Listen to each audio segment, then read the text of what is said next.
우리는 지난 시간 사도행전 6장 1절에서 7절까지 이 초대교회 내부의 갈등과 원망이라는 그 위기를 어떻게 극복했는지 살펴보았습니다. 그 사도들은 그 위기, 그 원망, 그 갈등 가운데 서로를 비난하지 않고 자신의 모습을 되돌아보면서 자신의 본질이 무엇인지를 깨닫고 그래서 자기들과 동역하는 동역자들을 세워 나아가면서 하나님 앞에 영광을 올리는 그 하나님 앞에 나아갈 때 성경은 말하고 있습니다. 하나님의 말씀이 더욱 왕성히 퍼져나갔더라. 여러분, 부흥은 숫자가 늘어나는 게 부흥이 아니라 우리 심령이 다시 한번 하나님 앞으로 나아가는 것이 부흥임을 우리 지난 시간을 통하여 배우고 깨달았습니다. 여러분, 그러다 보니까 예수를 적대하던 그 대제사장들도 그 도를 따랐더라. 어떤 도요? 예수의 도. 예수는 그리스도시요, 예수는 우리를 구원하신 구원자인 이 도를 깨닫고 주의 품으로 돌아오는 그 역사를 보게 됩니다. 이 오늘 본문 말씀은 바로 그 다음 장면의 이야기예요. 여러분, 예배의 그 갈등을 잘 극복하고 이제 건강한 교회가 세워지니까 사단은 가만히 있지 않습니다. 외부적으로 내부적으로 넘어뜨리려고 원망과 시기심과 모든 것을 동원해도 그들의 그 전략이 실패를 하게 되자 이제는 복음을 전하는 사람들을 집중적으로 공격을 하는 그 사건을 이 사단이 이제 벌이고 있는 것입니다. 그 첫 번째 사람, 그러니까 성경에서 그 핍박을 받는 첫 번째 사람, 이 스데반에 대하여 소개한 내용이 오늘 본문 말씀입니다. 근데 여러분, 이 스데반은 12사도 중에 한 사람이 아니에요. 이 스데반은 그냥 그 사도들이 자신의 일을 남겨두고 기도와 말씀에 충만해야 되는 그들이 그 사역을 뒤로 두고 구제와 섬김에 앞장서니까 그 일을 나눌 그 집사에 뽑힌 사람 중에 한 사람이 바로 스데반입니다. 그는 자신이 이제 집사로서 교회 일꾼으로서 교회 일에만 또 행정적인 일에만 힘쓰는 것이 아니라 거기에만 머무르는 것이 아니라 스데반은 자신이 있는 그 자리에서 자신이 만난 예수님이 자신이 받았던 그 복음을 전하는 것을 보게 됩니다. 근데 그 자신의 그 상황을 전할 때 성경은 뭐라고 얘기했냐면 성령의 은혜와 권능이 충만하여라고 말합니다. 하나님이 주시는 은혜와 권능이 충만하여서 사람을 섬기고 또 자신들이 속해 있는 공동체에 나가서 예수는 그리스도시요, 또 그 회당 유대인들이 모이는 그 회당에 나가서 너희들이 찾는 그 메시아가 바로 예수 그리스도라는 이 복음을 선포합니다. 오늘 본문 말씀은 그 사람, 그 스데반의 그 이야기를 나누는 것입니다. 근데 여러분, 오늘 스데반이 복음을 전하는 그 중요한 그 이면에는 우리가 가장 더 깨달아야 될 큰 주제가 있는데 그게 바로 하나님의 나라라는 것입니다. 여러분, 하나님의 나라, 하나님의 나라가 무엇입니까?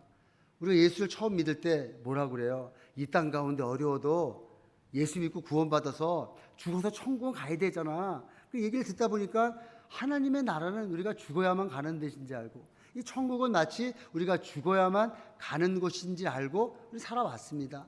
근데 성경은 말해요. 천국은 장소만을 얘기하는 것이 아니라는 것이죠. 물론 여러분, 우리가 죽어서 천국에 가서 영원히 하나님과 사는 것이 그것이 하나님의 나라입니다. 근데 성경은 뭐라고 그래요? 장소만을 의지하는 것이 아니라 하나님의 통치와 하나님의 다스림이 이루어지는 그 곳이 바로 하나님의 나라라고 말합니다.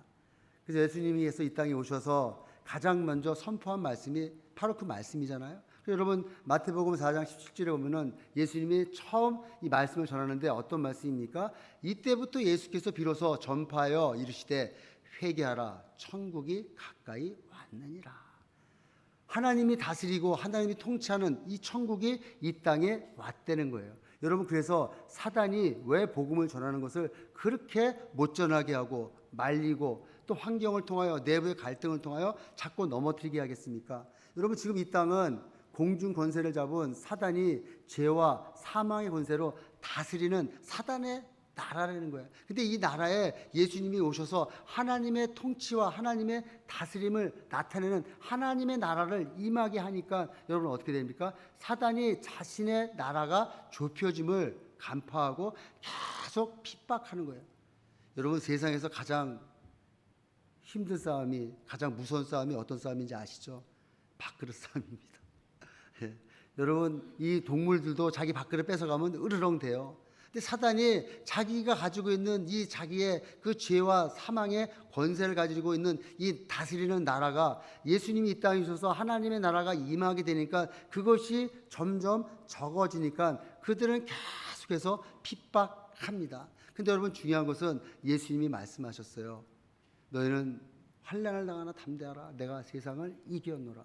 여러분 하나님이 이 땅에 오셔서 예수 그리스도가 이겨놓은 이 땅에 모든 하나님의 나라를 임하게 되어 있는데 그것이 언제까지 갈 것이냐가 더 중요한 것입니다. 그래서 예수님께서도 우리가 기도할 때마다 하나님 나라가 임함을 기도하라고 마태복음 6장 10절에 말씀하셨어요. 나라가 임하옵시며 뜻이 하늘에서 이루어진 것 같이 땅에서도 이루어지이다. 어느 나라가요? 하나님의 나라가 이곳에 임하여서 하늘에서 이루어진 것 같이 땅에서도 이루어지다. 여러분 그래서 하나님의 나라는 장소를 의미하는 것이 아니라 하나님의 다스림과 하나님의 통치함이 있는 것이 바로 그것이 천국입니다.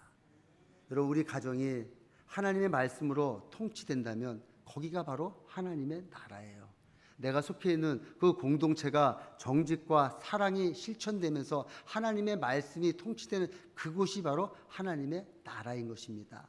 여러분 그래서 교회는 성령 안에서 하나가 되어서 이 복음을 전하며 나아갈 때 그것을 통하여 하나님의 나라가 확장되고 하나님의 나라가 점점 넓혀지는 것입니다. 여러분 그래서 우리가 복음을 전할 때 사단은 끊임없이 그 복음 전하는 자를 공격하고 못하게 하고 넘어뜨리려고 나타내는 것이죠. 여러분 그렇지만 하나님이 우리와 함께 하시고 또 하나님이 우리를 통하여 권능을 주셨기 때문에 우리는 넘어지지 않고 일어날 줄로 믿습니다. 여러분 그래서 복음이 전해질 때 죄의 지배 아래 있던 사람들이 예수의 통치 안으로 들어오기 때문에 사단은 끊임없이 우리를 견제하고 넘어뜨리는 것이죠. 여러분 하나님의 나라가 임하면 어떻습니까? 미움이 사랑으로 바뀌고 거짓이 진실로 바뀌고 절망되었던 인생들이 소망을 갖게 되고 죽어가던 영혼들이 소생하는 생명이 일어나는 그것이 바로 하나님의 나라라는 것이죠. 여러분 이 하나님의 나라 세상의 어떠한 세력도 막을 수도 없는 이 하나님의 나라가 임하기 위해서 하나님은 이 스데반을 통하여 복음을 전하는 것을 보게 됩니다. 그러나 사단이 이 복음 자체를 막지만은 이 복음 자체는 막을 수가 없어요. 환경을 통하여 복음을 전하는 사람을 막을 수도 있고 가둘 수도 있고 또 환경을 통하여 넘어뜨릴 수 있지만 이 복음 자체는 결단코 막을 수가 없습니다. 저는 오늘 본문 말씀을 통하여 하나님이 나라를 이 세상이 막을 수 없는데 그러기 위해서 우리는 어떻게 행동해야 될지 어떻게 우리는 삶의 모습을 나타내야 될지를 살펴보면서 은혜를 나누기를 원합니다. 첫 번째로 하나님의 나라가 임하려면 우리들은 복음을 증거해야 합니다. 여러분 우리의 삶의 현장에서 은혜와 권능으로 우리는 복음을 증거해야 돼요. 오늘 본문 말씀 8절에 보면은 스데반이 은혜와 권능이 충만하여 큰 기사와 표적을 민간에게 행하니라고 말합니다. 여러분 스데반을 소개할 때 스데반은 7 지사 중에 한 명이다라고 그 직분을 소개하는 것이 아니라 그가 어떤 직분을 가졌는지를 소개하는 것이 아니라 먼저 그의 영적인 상태를 우리에게 설명해 주고 있는 것을 보게 됩니다. 여러분 스데반은 어떠했대요? 은혜와 권능이 충만했더라. 여러분 은혜가 뭡니까? 은혜는 받을 수 없는 조건이 없는 우리가 하나님이 전적인 은혜로 우리에게 주신 그 사랑과 그 호의가 바로 은혜 아니겠어요? 여러분이 죽을 수밖에 없는 우리가 무슨 공로가 있습니까? 그렇지만 하나님이 우리를 사랑하시고 우리에게 호의를 베풀어 주셔서 우리에게 은혜를 주셨잖아요. 그러니까 여러분 우리도 어떤 사람의 조건과 어떤 사람의 모습을 보고 우리가 그 사람을 사랑하고 그 사람에게 호의를 베푸는 것이 아니라 모든 사람에게 호의를 베푸는 그 은혜를 이 스데반은 가졌다는 거예요. 또 뭘 가졌습니까? 권능을 가졌다네요. 여러분, 권능, 이게 헬라어 말로는 이 두나미스란 말인데 이 다이나마이트의 원어입니다. 이 폭발력이 있는 것이죠. 근데 이 권능을 받아서 우리가 폭발적으로 막 힘내는 것이 아니라 하나님의 온유함과 하나님의 성품으로 복음을 담대히 전할 수 있는 능력을 바로 이 권능이다라고 말하는 것입니다. 그러니까 스데반은 영적인 상태가 어떻습니까? 하나님이 주시는 그 권능과 하나님이 주신 그 은혜로 충만했다라고 말하는 것입니다. 여러분, 우리가 살아가면서 은혜와 능력이 충만해야 돼요. 은혜가 충만하고 이 권능이 없는 사람들은 어떻습니까? 사람은 좋은데 영혼을 살린 능력은 없는 거예요. 근데 능력은 있는데 이 은혜가 없으면은 많은 사람한테 복음을 전하는데 많은 사람한테 상처를 줍니다. 여러분, 그렇잖아요. 야, 예수 믿어야 돼. 예수 믿어. 난 내일 모레 죽어가는데 그냥 힘들어서 어려운데 예수 믿으면 다 돼. 여러분, 그게 아니라 그 사람의 상황을 공감하고, 그래 힘들지, 그래 어렵지, 나도 그런 어려움이 있었어, 나도 사업에 실패한 적이 있었어, 나도 죽을 위기에 있었어. 그런데 예수를 믿어야지 살 수가 있어. 예수를 믿어야지 네가 이 땅 가운데서 네 모든 것을 이룰 수 있어 하는 그 말씀을 전할 때, 여러분, 이것이 바로 은혜와 이 권능이 충만한 사람들이 나타나는 현상이라는 것입니다. 여러분, 스데반은 그렇게 하나님의 그 능력과 하나님의 그 은혜가 충만했다는 거예요. 근데 이 하나님의 은혜와 그 능력이 충만한 이 스데반은 이 능력이 어디서 나타납니까? 오늘 8절 말씀에 다시 보면은 큰 기사와 표적을 민간에게 행하니. 그러면 은혜와 권능이 충만하니까 어떤 것이 나타나요? 큰 기사와 표적이 나타나는 거예요. 근데 어디서? 민간에. 여기 민간에란 말은 뭐예요? 백성 가운데, 사람들 한복판에서라는 의미입니다. 그러니까 어떻게 돼요?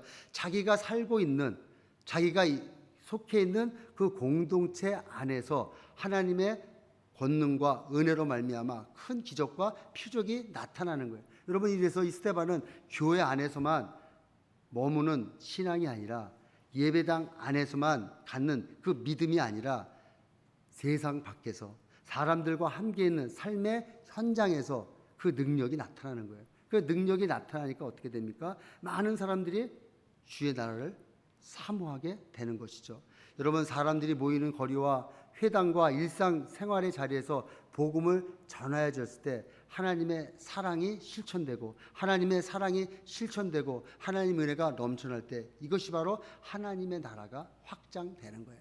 우리가 말하는 것처럼 땅덩어리가 넓어지고 땅덩어리가 퍼지고, 이것이 하나님 나라가 확장되는 것이 아니라 한 사람 한 사람 한 사람 그 마음 가운데 진정한 하나님의 사랑으로 충만해졌을 때 이것이 바로 하나님의 나라가 임하고 하나님의 나라가 확장됐다라고 말하는 것입니다. 여러분, 그래서 하나님의 나라는 성도들이 교회 안에 있을 때, 모였을 때만 확장되는 것이 아니라 예배를 마치고 우리들이 이 세상에 나가서 흩어져서 그곳에서 우리의 삶을 통하여 하나님의 은혜와 하나님의 권능이 충만해져서 그들에게 큰 기사와 표적이 나타날 때 하나님 나라는 확장되는 것입니다.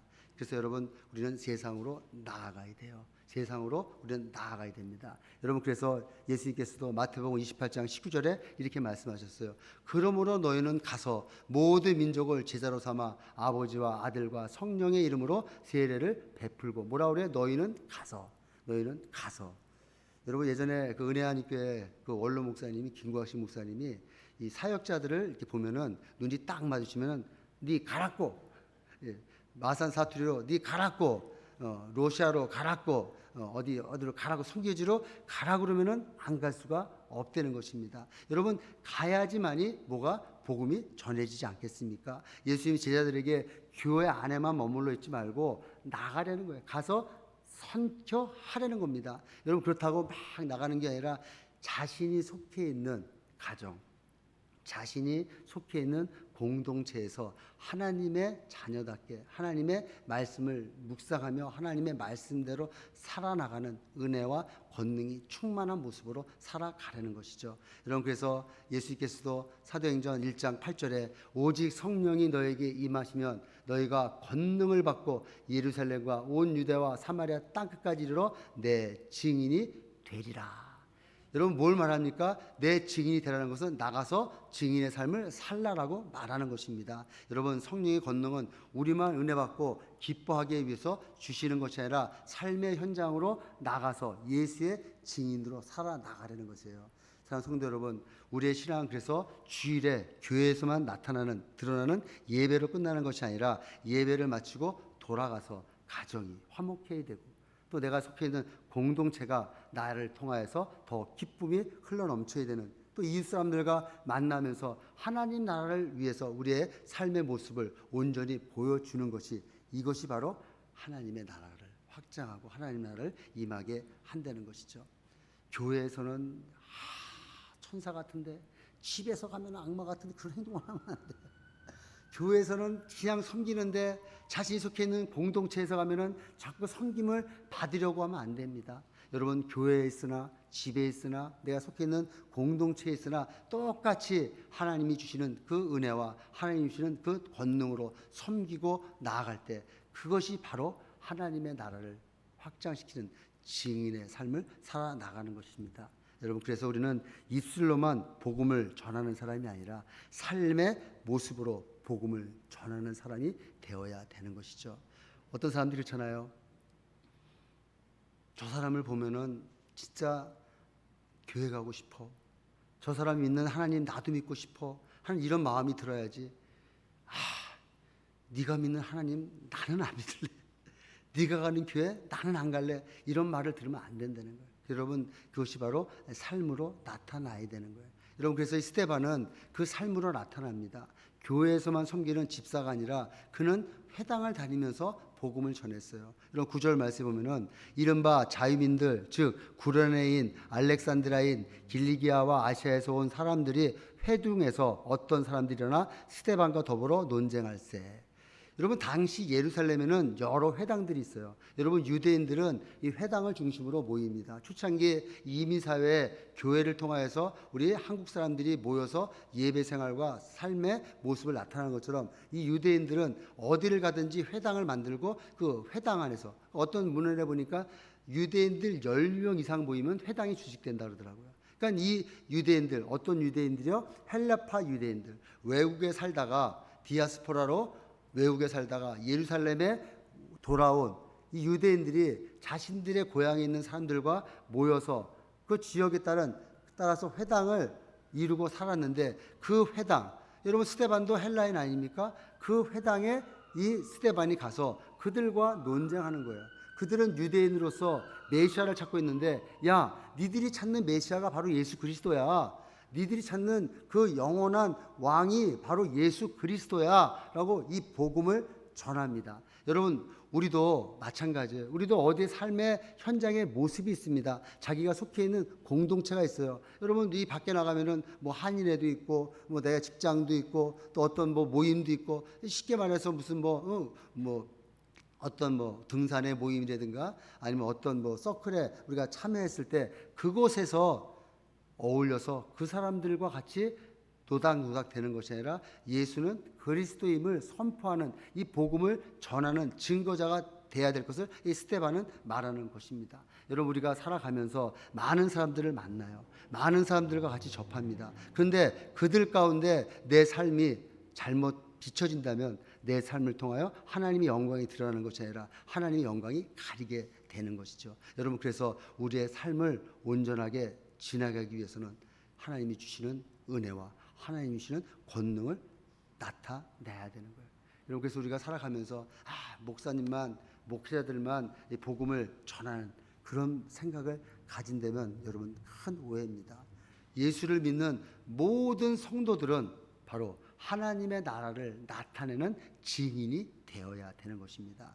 그래서 스데반은 이 회당에서 예수의 복음을 전하는 거예요. 그런데 이 회당에 사는 그 유대인들이 이 스데반을 이기지를 못해요. 10절 말씀에 보니까 스데반이 지혜와 성령으로 말미암을 그들이 능히 당하지 못하며, 여러분 능히 당하지 못한다는 말은 뭐예요? 맞서서 대항할 수가 없다라는 거예요. 여러분 그들이 스데반이 말하는 그 복음의 이야기를 능히 이길 수가 없는 거예요. 어떻게 전했기 때문에 스데반이 자기의 지혜와 자기의 지식으로 전한 것이 아니라 하나님이 주시는 지혜와 능력으로 그 복음을 전했기 때문에 그들을 이길 수가 없다라고 성경은 말합니다. 여러분, 말죄주가 뛰어나서 지식이 많아서 이기는 것이 아니라 하나님이 주시는 지혜와 능력으로 이기게 된다는 거예요. 여러분, 이것은 예수님께서 이 땅에 오셔서 우리에게 약속하신 것입니다. 여러분, 예수님께서 이 땅에 오셔서 제자들이 이제 자신이 이 땅에 없을 때 제자들이 핍박받고 제자들이 재판정에 쓸 것을 바라보시고 예수님이 약속하셨어요. 누가복음 21장 15절에 보니까 내가 너희의 모든 대적이 능히 대항하거나 반박할 수 없는 구병과 지혜를 너희에게 주리라.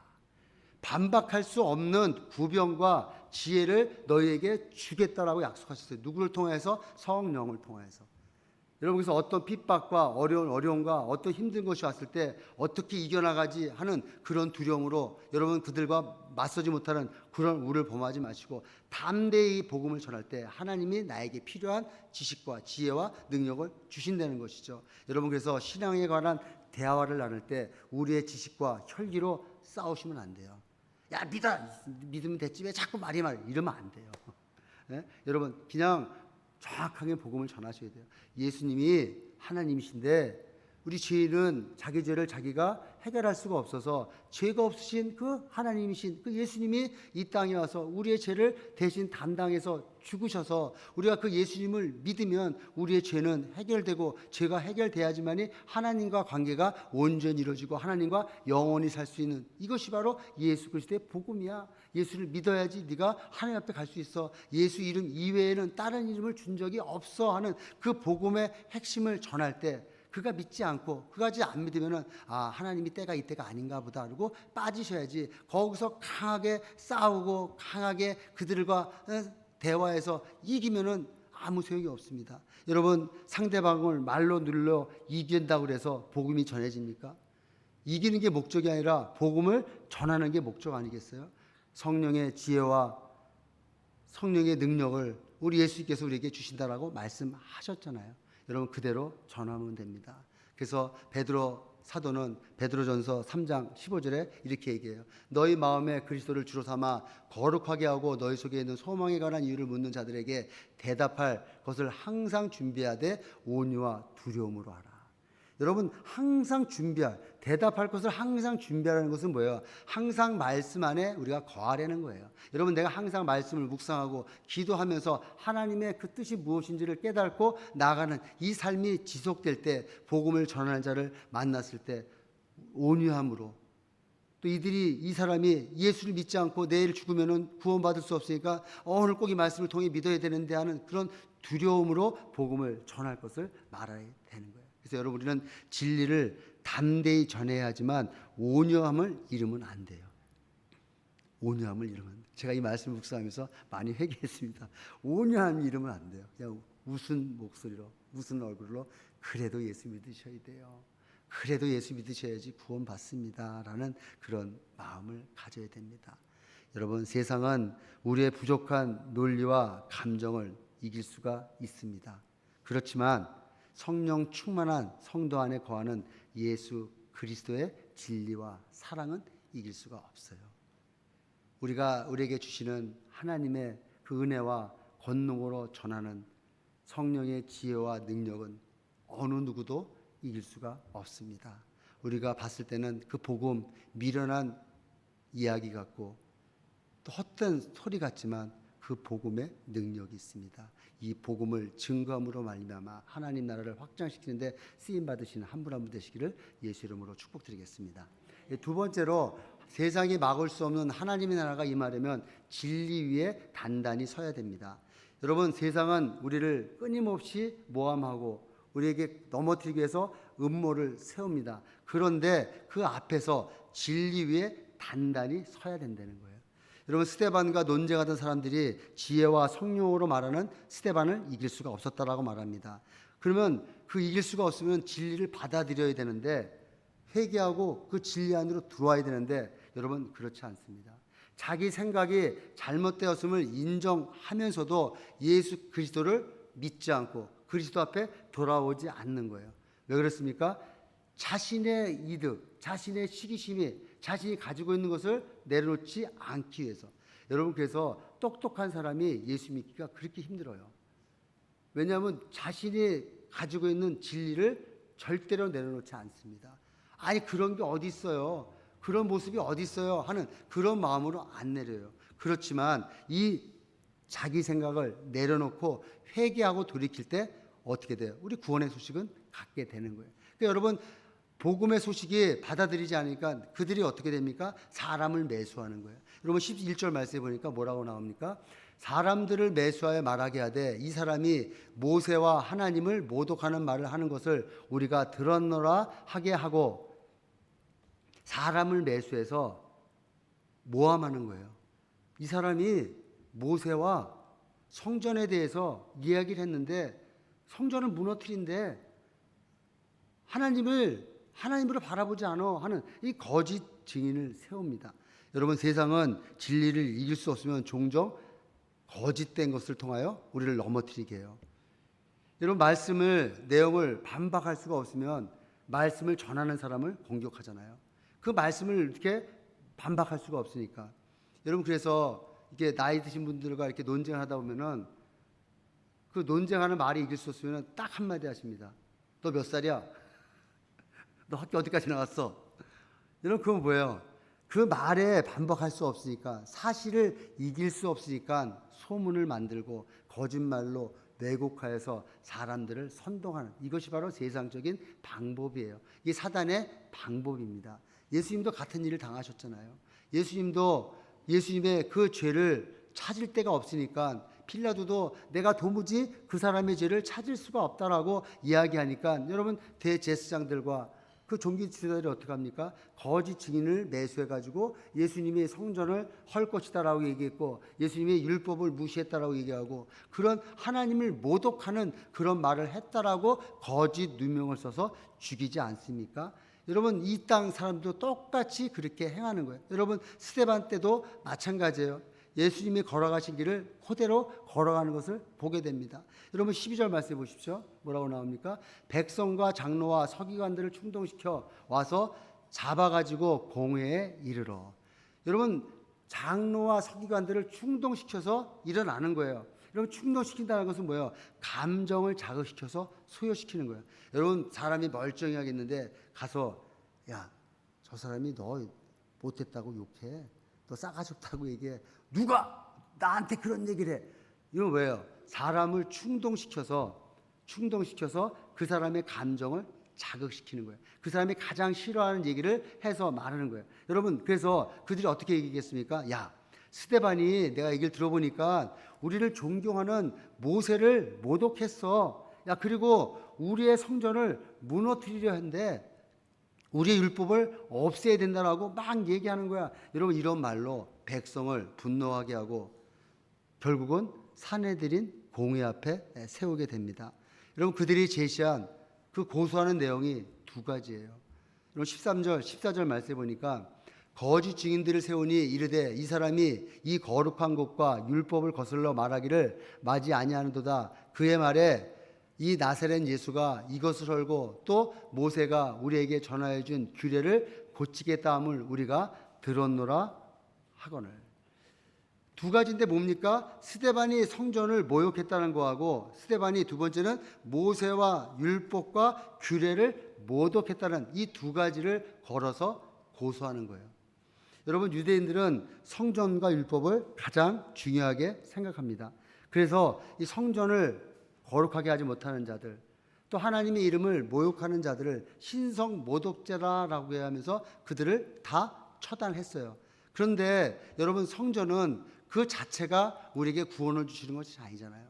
여러분, 구약의 그 성전은 하나님의 임재를 상징하는 거잖아요. 그러니까 성전의 그 참된 의미는 예수 그리스도를 말하는데, 예수 그리스도께서 이 성전에 대해서 말하는 것은 자신의 몸에 대해서 얘기한 건데도 불구하고 그들은 자신이 생각하고 있는 그런 성전을 얘기해서 예수님을 모함한 것처럼 이 스데반도 모함하는 것을 보게 됩니다. 여러분 예수님께서도 이 성전에 대해서 얘기할 때 성전은 나에 대한 얘기라고 말하지 않았습니까? 여러분 그래서 요한복음 2장 19절에 예수께 대답하여 이르시되 내가 이 성전을 헐라 내가 사흘 동안 일으키리라. 여러분 이 말씀은 예루살렘의 성전 건물을 무너뜨리라는 그런 말이 아니라 자신에 대한 얘기라고 분명히 요한복음 2장 21절에서 말하고 있잖아요. 그러나 예수는 성전된 자기의 육체를 가리켜 말씀하신 것이니라.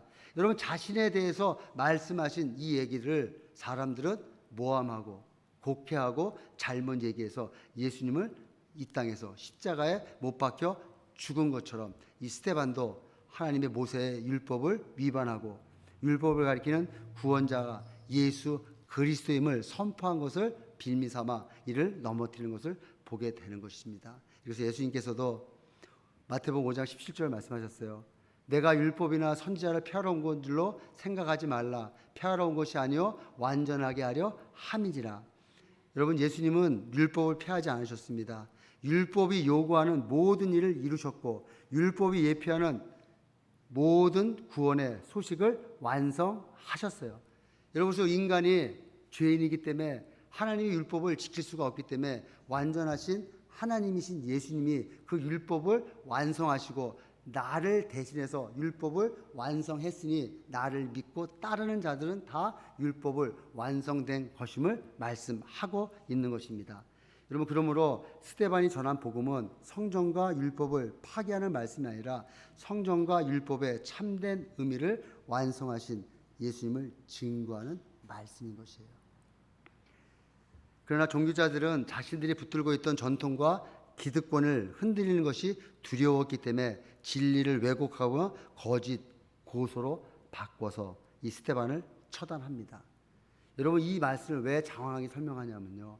여러분 이 세상에서는 믿음으로 살아나가려는 우리를 자꾸 넘어뜨리려고 우리를 자꾸 오해하고 우리를 자꾸 힘들게 합니다. 여기 정직하게 살려다 보면은 세상 사람 뭐라 그럽니까? 야 미련한 사람 같이 살지 마. 좀 이렇게 융통성 있게 살아야 될 거 아니야. 또 신앙 양심을 지키려고 생각하면은 세상 사람들한테 진짜 융통성 없이 산다는 평가를 받습니다. 또 성경적 가치관을 말하면 야 시대에 뒤떨어진 소리 하지 마. 지금은 그렇게 살면 다 망해. 이런 비난의 소리를 받을 수 있습니다. 그 내가 하지 않은 말을 왜곡해서 전달하고 선한 의도로 행동을 오해하고 비난하는 경우가 많이 있어요. 여러분 최 근래 저도 이런 얘기들을 많이 받았습니다. 선한 의도로 얘기한 것을 또 선한 의도로 행동한 것을 옆에 사람들이 곡해 전해서 오해하게 되고 오해함으로 말미암아 많은 어려움을 겪게 됩니다. 근데 여러분 그럴 때 찾아가서 아니야 변명 여러분 그러지 말라는 거예요. 거짓에 거짓으로 맞서는 것이 안 되고 억울하다고 분노하고 똑같은 방법으로 상대를 공격하는 것은 그것은 하나님의 진리가 아닙니다. 시편 119편 89절에 말씀합니다. 여호와여 주의 말씀은 영원히 하늘에 굳게 섰사오며 하나님의 말씀은 변함이 없기 때문에 하나님의 말씀대로 살아나갈 때 하나님이 해결해 주신다는 거예요. 여러분 사람의 평가는 변합니다. 오늘 칭찬하다가도 내일 비난할 수가 있어요. 오늘 당신만이 나를 구원해 줬고 당신이 나를 진짜 사랑해 줬어. 그런 사람이 내일 천천지 원수가 될 수가 있어요. 여러분 그렇지만 하나님의 말씀은 변함이 없습니다. 그래서 예수님께서도 요한복음 8장 32절에 진리를 알지니 진리가 너희를 자유롭게 하리라. 여러분 진리는 때때로 공격받지만 무너지지 않습니다. 거짓은 잠시 승리하는 것처럼 보이지만 결국 드러납니다. 예수님도 스데반도 지금 거짓으로 고소를 당하였지만 그러나 그들의 진실은 반드시 드러납니다. 왜요? 하나님이 아시기 때문에. 살아계신 하나님이 아시기 때문에 하나님의 때에 반드시 드러난다는 거예요. 그래서 우리도 사람들에게 당장 인정받지를 못해도 여러분 낙심하지 마십시오. 하나님께서 우리의 중심과 우리의 진실을 보고 계시기 때문에 그렇습니다. 그래서 예수님께서도 그 행동을 본 이 베드로가 베드로전서 2장 23절에 이렇게 고백합니다. 욕을 당하시되 맞대어 욕하지 아니하시고 고난을 당하시되 위협하지 아니하시고 오직 공의로 심판하시는 이에게 부탁하시며 예수님이 그 수치를 당하시고 그 모욕을 당하셔도 그들과 같이 맞서서 욕하지 아니하시고 고난을 당하시고 위협을 당하셔도 그들과 맞서지 않고 공의로 심판하시는 이 누굽니까? 하나님 앞에 아랫대는 거예요. 여러분, 그래서 고난당하고 어려움당하고 힘든 일을 당할 때, 내가 복음을 위해서 믿음을 위해서 이런 고난을 당할 때 주님 앞에 맡기고 주님 앞에 기도할 것을 말씀합니다. 여러분, 그래서 오해받을수록 말씀과 가까이 가시고 여러분 모함 받을수록 기도에 앞장서십시오. 사람의 평가보다 하나님의 인정을 구할 때 하나님이 모든 문제를 해결해 주실 줄로 믿습니다. 여러분, 그래서 우리는 진리 위에 굳게 서야 됩니다. 짓기 위해 굳게 설 때 우리 이 땅 가운데 어떠한 환경 가운데서도 이길 수가 있는 것이죠. 세 번째로, 세상이 막을 수 없는 하나님의 나라가 임하려면 하나님의 영광을 바라보아야 합니다. 여러분, 하나님의 영광을 바라본 이 스데반은 천사의 얼굴이다라고 말합니다. 오늘 15절 말씀에 보면은 공회 중에 앉은 사람들이 다 스데반을 주목하여 보니 그 얼굴이 천사의 얼굴 같더라. 여러분, 지금 스데반은 어디 잡혀 있습니까? 사내들인 공회 그 심판정 앞에 잡혀져 있는, 그곳은 예수님이 처단됐던 자리고 그 무시무시한 자리, 지금 성전 모독과 하나님을 모독한 것으로 인하여 이 죽을 수밖에 없는 그 심판의 그 말이 떨어질 그 장소에 있는 이 스데반, 마음이 두렵고 마음이 떨리고 이제 어떻게 살아나가지, 이제 어떻게 여기서 모면할지 하는 그런 두려움 가운데 있을 이 스데반을 누가 봤다 그래요? 공회에 속해 있는 백성들이 그들을 주목해 봤다는 거예요. 여러분, 사람들이 바라본다는 거예요. 사람들이 바라보니는 어떤 마음이에요? 야, 거봐, 두려워 떨고 있잖아. 거봐, 힘들고 있잖아. 여러분, 어떻게 돼요? 스데반이 야, 저 사람 겁먹었을 거야. 저 사람 두려울 거야. 여러분, 근데 뭐라고 그래요? 그 얼굴이 천사와 같았더라. 여러분, 천사와 같았다는 것은 뭐예요? 마음에 평안함이 있다는 거잖아요. 마음에 풍족함이 있대잖아요. 예전에 몇 주 전에 어느 교회에 가서 목사님 설교를 듣는데, 저녁에요. 그 목사님이 그런 얘기 하더라고요. 교회 와서 설교를 했는데 아주 그 세게 설교를 했대요. 설교를 했더니 거기에 있는 권사님이 그 말씀에 꽂혀가지고 주변에 있는 성도들을 다 데리고 교회 가지 말자고 이 모함을 해서 그 다음 주에 가니까 교회에 딱 한 사람이 나와 있더래요. 딱 한 사람이. 근데 그 사람도 그 권사님이 보내준 첩자래요. 목사님이 어떻게 행동하고 있는지, 교회가 지금 어떤지를 보고 오라고, 보고 와서 전하라고 이야기해서 그 사람이 나와서 그 얘기를 봤다는 거예요. 여러분, 사단과 세상의 권력들, 교회를 넘어뜨리려고 하는 그 세력들은 우리를 주목하러 봅니다. 우리를 주목해서 바라봐요. 내가 너를 이렇게 힘들게 했는데, 내가 너를 이렇게 핍박했는데 네가 어떤 모습으로 할 거야. 근데 담대히 복음을 전하고 담대히 말씀을 전할 때 결국은 하나님께서 그 모든 것을 다 해결해 주셨다라고 간증을 하십니다. 여러분, 세상은 주목합니다. 여러분, 우리의 신앙생활이 어떻게 감당하는지 주목합니다. 근데 우리가 하나님과 함께 하시고 하나님이 나를 이끌어 주시면 우리 얼굴은 천사와 같은 모습으로 감당한다는 것이죠. 여러분, 모세도 마찬가지잖아요. 출애굽기 34장 29절 말씀에 보면은 모세가 그 증거의 두 판을 모세의 손에 들고 시내산에서 내려오니 그 산에서 내려올 때 모세는 자기가 여호와의 말하였음을 말미암아 얼굴 피부에 광채가 나나 깨달지 못하였더라.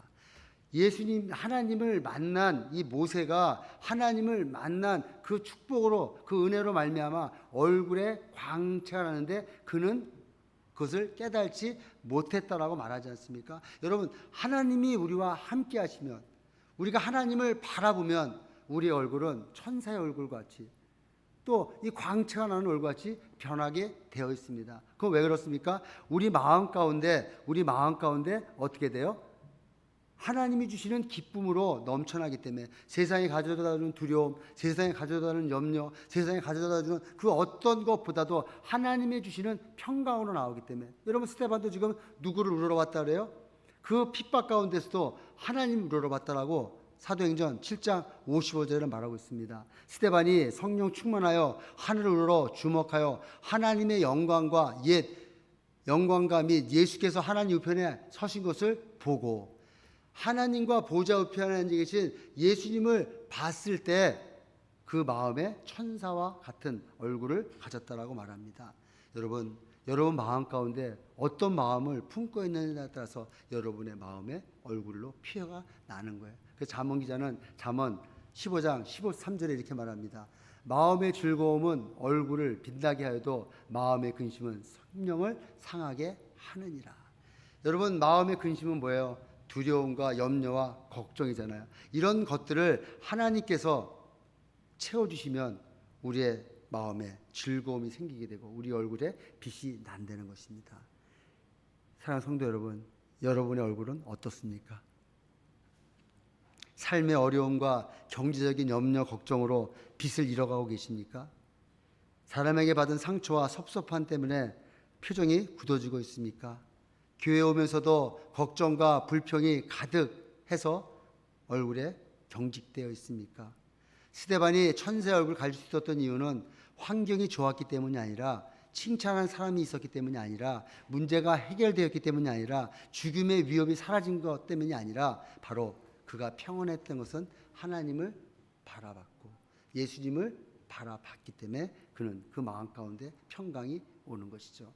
그래서 예수님께서도 요한복음 14장 27절에 평안을 너에게 끼치노니 곧 나의 평안을 너에게 주노라. 내가 너에게 주는 것은 세상이 주는 것과 같지 아니하니라.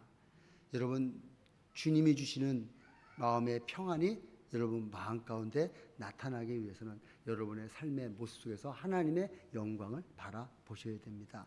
여러분 세상이 주는 평안은 환경이 좋을 때만 유지됩니다. 그러나 하나님이 주시는 평안은 일이 잘 되고 건강하고 어떠한 상황 가운데서도 사람들이 나를 인정하지 않아도 평안합니다. 그래서 예수님이 주시는 평안은 환경을 넘어서 세상이 흔들려도 빼앗기지 않는 것이죠. 그래서 사도 바울은 빌립보서 4장 6절로 7절로 이렇게 얘기하죠. 아무것도 염려하지 말고 다만 모든 일에 기도와 간구로 너희 구할 것을 감사함으로 하나님께 아뢰라. 그리하면 모든 지각에 뛰어난 하나님의 평강이 그리스도 예수 안에서 너희의 마음과 생각을 지키시리라. 여러분 기도한다고 우리의 어려움이 당장 사라지는 것이 아닙니다. 내게 삶의 고통이 와서 물질의 어려움이 와서 건강의 어려움이 와서 내가 기도했다고 그 건강의 어려움이 삶의 모든 문제가 당장 해결되는 것이 아니라 두려워하고 떨리고 낭망된 마음의 평강이 오게 되는, 여러분 그래서 기도의 응답은 바로 마음의 평강 아니겠습니까?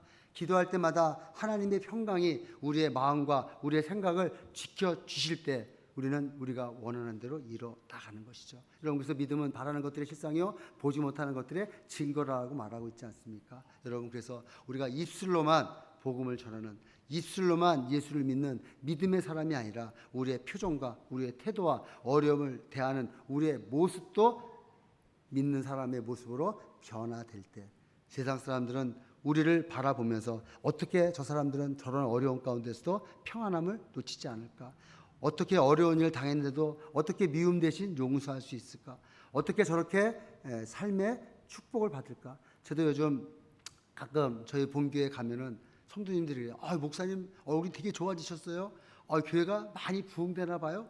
예, 제 심령이 부흥되고 있습니다. 제 심령이 부흥되니까 부흥되는 거잖아요. 여러분 이런 마음을 가질 때 우리는 진정한 복음의 사람이요 나를 통하여 세상이 막지 못하는 하나님의 나라를 확장시킬 수가 있는 것입니다. 여러분 이것이 바로 하나님의 나라에 속한 사람들의 모습입니다. 문제보다 크신 하나님을 바라보십시오. 사람의 차가운 시선보다 우리를 사랑으로 바라보시는 예수님을 바라보십시오. 그때 하나님께서 우리의 어두운 얼굴을 밝히시고 세상에 줄 수 없는 평안과 하늘의 영광을 나타내게 하실 것입니다.